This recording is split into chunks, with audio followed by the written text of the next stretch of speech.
রোজকার রান্নার থেকে আজকের রেসিপি স্যান্ডউইচ। আজ বানাবো স্যান্ডউইচ। তো স্যান্ডউইচ বানানোর জন্য পাউরুটি তো লাগবেই। তো পাউরুটি নিয়েছি আমি, তার কিনারগুলি কেটে দেব। লাগবে পাউরুটি, গাজর কুচি, পেঁয়াজ, একটা ডিম সিদ্ধ সাদাটা নেব, শসা, কাঁচা লঙ্কা, গোলমরিচের গুঁড়ো, লবণ, টমেটো, একটু বাঁধাকপি আর মেয়োনিজ। এই দিয়ে আমি আজ বানাবো স্যান্ডউইচ। এখন আমি পাউরুটির কিনারগুলি কেটে নিয়েছি। এখন এই পাউরুটির দুই দিক এমনিতেই ভাজবো, বাটার ছাড়াই ভাজবো, কেন কি মেয়োনিজ দেবো তো। তো এখন আমি পাউরুটিগুলি ভালো করে একটু ছেঁকে নিই। এই যে এইরকমভাবে আমি এইভাবে আমি একটু হালকা লাল মতন ছেঁকে নিয়েছি। এখন আমি পাউরুটিগুলি নামিয়ে নেব। এখন আমি সব সবজিগুলি একটা বাউলে নিয়ে নিচ্ছি।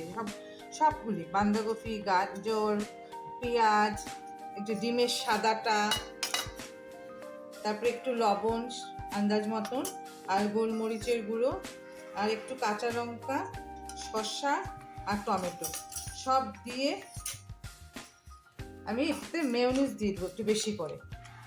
মেয়োনিজ দিয়ে এটাকে আমি একটু বেশি করে মেয়োনিজ দিয়ে দিলাম। দিয়ে আমি এটাকে একটু ভালো করে মেখে নিব। এখন এই যে পাউরুটিগুলি ছেঁকে নিয়েছি আমি, তার মধ্যে এই যে মেয়োনিজ দেওয়া এই সবজিগুলি দিয়ে দিব। এরকম একটা স্যান্ডউইচ সকালবেলা যদি ধরো দুই পিস স্যান্ডউইচ আর এক কাপ কফি বা কড়া চা দিয়ে এত ভালো লাগে। এইভাবে আমি ঢেকে দেব। এইভাবে আমি সবগুলি বানিয়ে নিই। এই যে এইভাবে নিব, নিয়ে সেটা আমার এই স্যান্ডউইচ দেওয়া এই সবজিগুলি, ডিমের সাদাটা দিলাম কারণ কি অনেক সময় ধরো অনেকে কুসুমটা খাই না, তো এভাবে দিয়ে আর একটা দিয়ে ঢেকে দেব। এই আমাদের হয়ে গেল স্যান্ডউইচ। কফি দিয়ে সকালবেলা তামাম করে খেয়ে নেব।